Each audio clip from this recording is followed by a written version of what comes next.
My first cap was in Ireland, Lansdowne Road, and I always remember when we arrived at the ground, we went out onto the pitch as we usually do, and I was sticking close to Jim Rennick because he was very experienced, and we checked the dead ball areas and the strength of the wind, and then we were walking back up the tunnel, and in front of us was an Irish player called David Irwin, who was a big 6-footer, and I turned to Jim and said, "He's a big lad for a centre, Jim," and he replied, "Yeah, you know the saying, the harder they come, the harder they hurt you." So that put me at ease for my first cap. There was a few players around the area, scrum halves, but the one that sort of caught my eye the most was Chris Laidlaw, who played for New Zealand. I remember getting an afternoon off school to go and watch New Zealand play the South at Melrose, and I sort of followed his career right through. I think he went to study in Oxford or Cambridge, but he was he's a well-known player, famous player, famous All Black, and of course the Laidlaw name, my youngest son's actually named after him. I played in a lot of good games, but I suppose when we won the Triple Crown in Ireland, that squad of players had been together for quite a long period of time.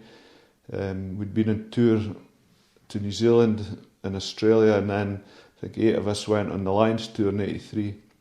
And I think because we'd actually won something, it's a mythical trophy, but the Triple Crown hadn't been won since 1938, I think. And to win something was, gave us a lot of satisfaction. And I actually scored 2 tries that day, but only lasted to half time.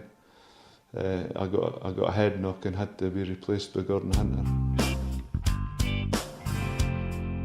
I played against Dave Leveridge quite a lot of times, and I always thought he was the silkiest sort of scrum half. My most difficult opponent was Terry Holmes. Terry played in the early 80s and he unfortunately got a couple of bad injuries and probably had to retire sooner than he would have liked to. But Terry Holmes was a very tenacious player, was always getting at you, and I learned a few tricks from Terry. I would probably plumb for David Leslie. David, I think, grew up as a standoff and then moved to back row. And David, rose to the occasion when he was playing for Scotland. He, as well as being skillful, beautiful hands, he was an outstanding line-out forward. A number 7. He wasn't really a 7, but he made himself into one. But he was also a creative player. He had the ability to lay the ball off.